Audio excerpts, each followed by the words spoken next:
اشارے سے آپ چاند کے ٹکڑے کر دیتے تھے. آپ نے انگلی کا اشارہ کیا تو آسمان کا چاند 2 ٹکڑے ہو گیا. سرکار دو عالم صلی اللہ علیہ وسلم اپنے انگلی کے اشارے سے درخت کو بلاتے اور کہتے ہیں درخت تو آ. ابو جہل اور ابو لہب دیکھے کہ یہ درخت بھی میرا غلام بنا ہوا ہے. آپ نے انگلی کا اشارہ کیا تو درخت اپنی جڑ سے اکڑا اور گرتا اٹھتا گرتا اٹھتا حضور کی خدمت میں آ کر کھڑا ہو کر زبان حال سے کہنے لگا محمد صلی اللہ علیہ وسلم میں آپ کا غلام ہوں, آپ کہیے مجھے کیا کہنا چاہتے ہیں. آپ نے فرمایا تو ذرا کلمہ پڑھ لے. تو کلمہ جھومتے ہوئے درخت جھومتے ہوئے کلمہ پڑھتا لا الہ الا اللہ محمد رسول اللہ صلی اللہ علیہ وسلم پڑھ کر درخت وہاں سے کہتا حضور کیا حکم. آپ نے کہا جہاں سے آیا وہاں لوٹ جا. گویا کہ درخت انگلی کے اشارے سے درخت غلام بن کر آیا.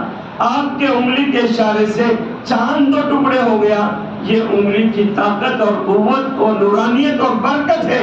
لیکن میرے بھائیوں اس واقعے کو میں آپ کو سناؤں تو اس میں علم کا تو اضافہ ہے لیکن عمل کا کوئی داعیہ اس میں نہیں ہے. عمل کے لیے کوئی میسج, عمل کے لیے کوئی پیغام نہیں ہے. البتہ نبی کی انگلی ہے, اس انگلی میں ناخن مبارک ہے آپ کا, تو آپ ناخن مبارک کیسے کاٹتے تھے یہ آپ کا عمل کا پیغام ہے. آج امتی اپنے ہاتھوں کے ناخن کیسے کاٹ رہا ہے اور حضور اپنے غلاموں کو کیا دعوت دیتے ہیں اپنے ناخن کیسے کاٹے اور ناخن کیسے رکھے. کوئی آدمی مجھے بتا دو ناخن کاٹنے کی سنت کس کو معلوم ہے؟ بتاؤ بھائی بتاؤ. سرکار دو عالم صلی اللہ علیہ وسلم کی سنت چند لوگوں کو معلوم. پہلے شہادت کی انگلی سے ناخن کاٹنا, سیدھے ہاتھ کی انگلی سے, اس کے بعد بازو والی, اس کے بعد اس کے بازو, اس کے بعد اس کے بازو والی انگلی, یہ 4 انگلیوں کے ناخن کاٹنا.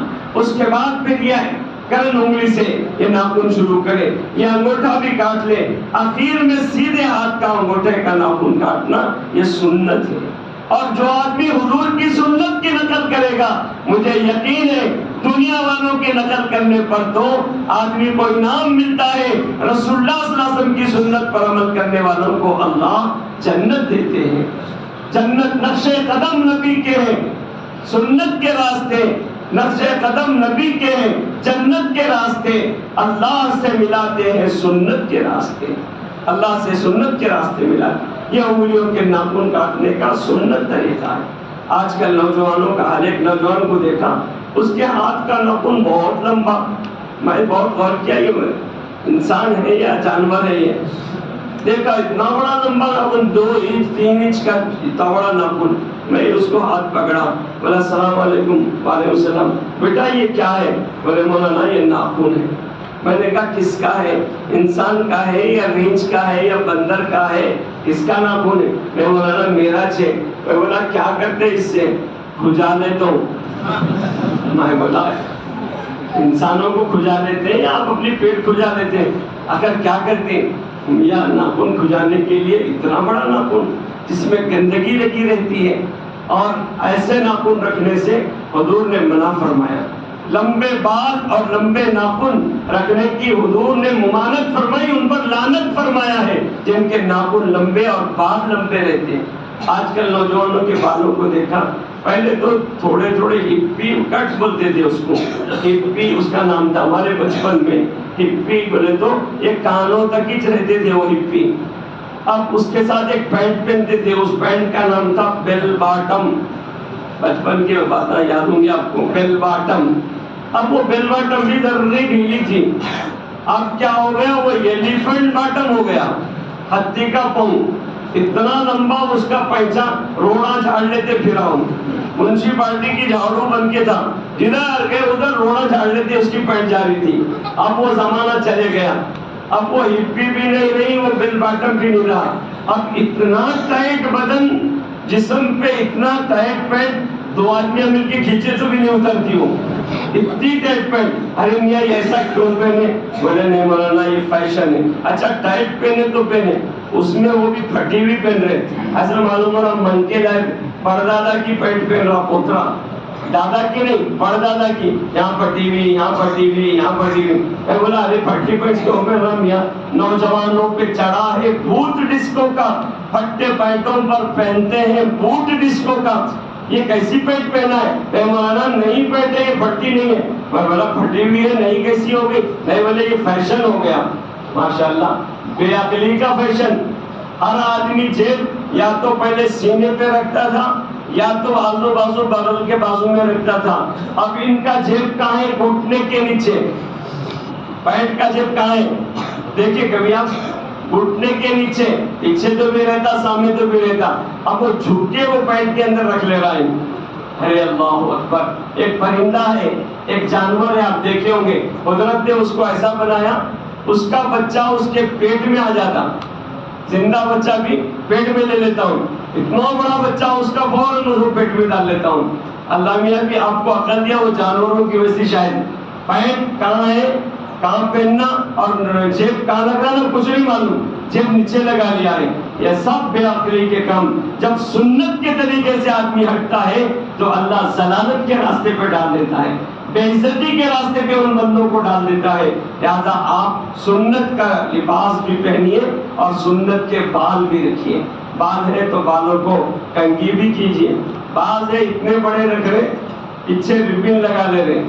بال ہے ایسے رکھ رہے, بالوں میں گیٹیاں ڈال لے رہے. اجی یہ کیا ہے؟ بولے میں لیلا کا مجنوں ہوں, نہ بال کو کنگھی کرنے کی فرصت نہ کپڑے اتارنے کی فرصت. ماشاءاللہ دیوانہ ہو گیا لیلا کی یاد میں. میرے میاں حضور نے فرمایا جس نے اپنے بالوں میں دن میں ایک مرتبہ, روزانہ نہیں صحیح, دن میں ایک مرتبہ کنگھی کرنا اور ایک دن 8 بالوں میں تیل ڈالنا, حضور نے فرمایا یہ میری سنت ہے. ایک دن 8 بال میں تیل ڈالنا. کتنے لوگ تو ایسے بال میں تیل ڈالنے کو برا سمجھتے, ارے نہیں میرے بال خراب ہو جاتے. ارے بال خراب ہو گئے تو میاں دماغ خراب ہو جاتا تیل نہیں ڈالے تو. مشین چل رہی اس میں کپی سے تیل نہیں ڈالے تو گڑگڑ کرتی نہیں کرتی. اب وہ ایسا مشین ہو گیا, دماغ خراب ہو گیا, بیوی کو مار رہے, بابا کو گالیاں دے رہے, محلے والوں کو لڑ رہے. وہ کپی کا تیل نہیں ڈالنے کا نتیجہ ہے. اپنے سر میں ایک دن 8 تیل ڈالیے, ضرور تیل ڈالیے, دماغ کو سکون رہتا ہے اور چین کی نیند آتی ہے. ذرا حضور کی سنت پہ عمل کر کے تو دیکھو. رسول اللہ صلی اللہ علیہ وسلم کی یہ ساری سنتیں ہیں جس میں راحتیں ہیں. حضور صلی اللہ علیہ وسلم کی ایک سنت یہ بھی ہے, شادی کی عمر ہو جائے تو شادیاں کر لو. کریں گے انشاءاللہ. نوجوان ڈھونڈتے رہا, ایک صاحب سے پوچھا کیوں میاں شادی نہیں کرے؟ میں مولانا اپنی پسند کی مل رہی نہیں. ارے تیری کیسی پسند ہے؟ آسمان کی حور پری, تو کیسا ہے اپنے آپ کو دیکھ لے. تو پری کو ڈھونڈ رہا, 151 بچیاں ڈھونڈے, وہ بچی نہیں ملی. ادھر عمر جاری اور ادھر بچی نہیں مل رہی اس کو. پھر شادی ہوئی تو کیسا؟ ہمیشہ میں نوجوانوں کو برقلانے یا اس کو احساس دلانے کے لیے کہتا ہوں, جب گھوڑے کے دانت گر گئے تو لگام لگائیں گے تو لگام منہ میں نہیں رہتی. دانت گرنے کے بعد لگام تو رہتی, لگام نہیں رہتی. نتیجہ کیا ہوتا؟ بیوی ایسے وقت میں آئی تو وہ تم سے ٹینشن رہتا, نہ اس سے تم خوش نہ تم اس سے خوش. میاں بیوی آخری وقت میں بڑھاپے کی حالت میں, بیوی بھی بوڑھی ملی, انہوں بھی بوڑھے ملے, تو کیسے ہو گئے؟ میں واقعہ سناتا ہوں. میں جا رہا تھا اورنگ آباد, میاں بیوی بڑھاپے میں شادی کی, بڑی عمر ہونے کے بعد بچی کی بھی, بچے کی بھی شادی ہو گئی. بیٹھے ہم نیون کو جا رہے, بیٹھے میری سیٹ کے سامنے تھے. بولا شوہر میں مر گیا تو تم کیا کرتے؟ پہلے تو بولے ہم یہ عمر میں شادی کر لیے, تم کے اندازہ ہو جوڑا جا رہا, ہنی مون بنانے جا رہا. اب مر گیا تو کیا کرتے؟ شوہر پوچھتے اس کے منہ پہ ہاتھ رکھی ہوں. ارے ایسا باتیں نہیں کرنا جی, مرنے کے باتیں نہیں کرنا. ذرا تیز ہاتھ رکھی, چوکڑا لگایا ہوا تھا شاید, ہاتھ تیز رکھتے چوکڑا منہ میں چلے گیا. ایک دم وہ پریشان ہو گئی, منڈی ادھر پھیر لی شرما کے. انہوں بولے شرمانے کی کیا بات ہے؟ بول کے ذرا سر پہ ہاتھ رکھے تو اس کے ہاتھ میں چٹلا آ گیا, اس کے بالا چلے گئے, اس کا چوکڑا چلے گیا. ایسے بوڑھے لوگ شادیاں ہو رہی ہے, اور ایسے بچے جن کی جوانی برباد ہو گئی, بڑھاپا آنے کے قریب ہے. میں ایک جگہ خطبہ پڑھانے گیا, بچے کی عمر پوچھا, دولہا کہاں ہے؟ پوچھا تو دولہا بولا میں دولہا ہوں. ارے میاں کیسا دولہا؟ کلے اندر چلے گئے، دیدے باہر آ گئے، یہ کالے کالے دھبے پڑ گئے، کیسا دلہا ہے، کیا عمر ہے تیری؟ کہا میری عمر 30 پہ 8 سال ہے۔ میں نے کہا گمت کا ہے رے بادشاہ، دلہا دلہن کا جوڑا، 16 کی کولی گھوڑی، 55 کا پختہ گھوڑا، 2 بول پڑ کو قاضی رشتہ رچا کو چھوڑا، کیسی ولیمہ دعوت کھا لو گرم پکوڑا۔ یہ کیسا دلہا ہے جو 38 سال کی عمر کا ہے؟ لہذا میرے بھائیوں، شادیوں کا وقت آئے تو شادیاں کر لو، اور آدمی سنتوں کے مطابق زندگی گزارو۔ النکاح من سنتی، نکاح میری سنت ہے، اور جو میری سنت سے اعراض کرے اس سے میرا کوئی تعلق نہیں ہے۔ آج کل پڑھے لکھے بچے، ہمارے نظام آباد میں ایک بڑے سیٹ کا بیٹا، باپ مجھ سے کہنے لگا مولانا اس کو سمجھائیے۔ 2 دن سمجھایا اس کو میں، اس کی عمر بھی قریب 32 سال کی ہو گئی۔ 2 دن سمجھایا، باپ کروڑ پتی ہے، سب کچھ گھر میں ساز و سامان ہے، شادی کرنے کا نام نہیں لیتا۔ میں نے اس سے پوچھا کیا تو بھی قصہ ہے، آپ ہتھیلیاں بجانے والے ہیں کیا؟ پوچھا اس کو، ڈائریکٹ تو نہیں پوچھا، آپ ہتھیلیاں بجانے والے ہیں کیا؟ تو بولے نہیں مولانا میں ہتھیلیاں بجانے والا نہیں ہوں، میں جو ہے مردش ہوں۔ پھر میاں مرد کیسا مرد ہے؟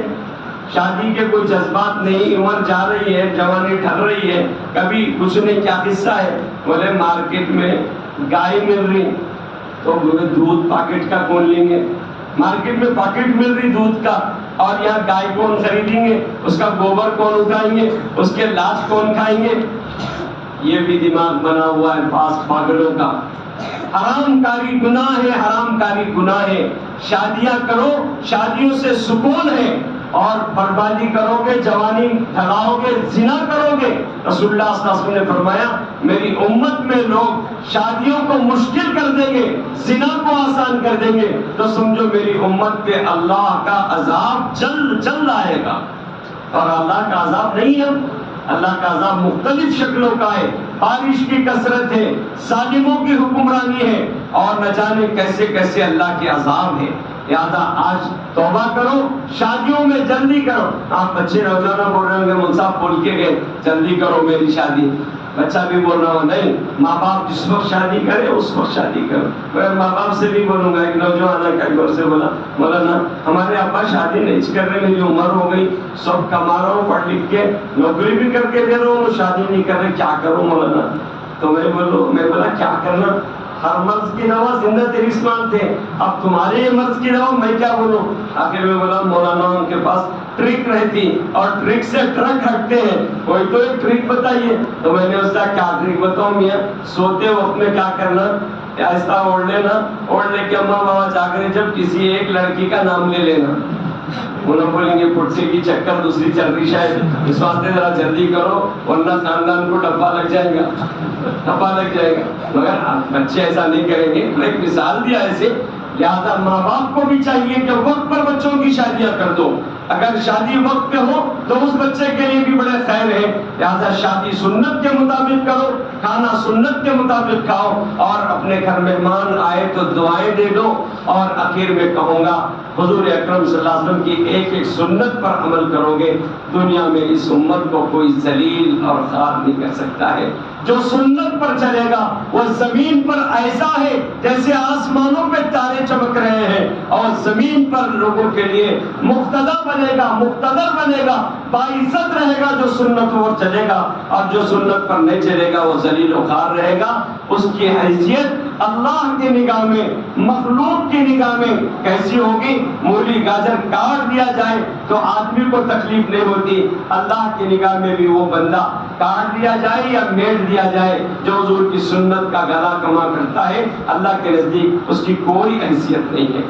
اللہ سے دعا کرتا ہوں اللہ تعالیٰ مجھے اور آپ کو عمل کی توفیق عطا فرمائے۔ جو کہا گیا اس میں خوبی میرے رب کی طرف سے ہے، اور جو خامی وہ میری طرف سے ہے، خامی کو معاف کر دیجئے، خوبی کو اللہ کی یاد کر کے اللہ کی مغفرت کا سامان کیجئے۔ اخیر میں ایک واقعہ سنا کر بات ختم کرتا ہوں۔ حضرت مولانا عبد المجید دریابادی رحمۃ اللہ علیہ نے اپنی کتاب میں ایک واقعہ لکھا ہے، کہا کہ ایک شخص چند لڑکیاں اپنی سہیلی کو دلہن بنائی، اور وہ سہیلی جب دلہن بن گئی، اسمارٹ، اس کو جو ہے خوبصورت، اس کو جو ہے بیوٹی پارلر چکا، اس کے چہرے کو خوبصورت چمکایا، دلہن بن گئی وہ بچی۔ تو اس کی سہیلیوں نے پیٹھ پہ ہاتھ مار کر کہا بیبی تو بہت خوبصورت دکھ رہی ہے، بہت اسمارٹ دکھ رہی ہے۔ اتنا کہہ کر اس کی سہیلیوں نے آہستہ سے پیٹھ پر مارا تو بچی رونے لگی.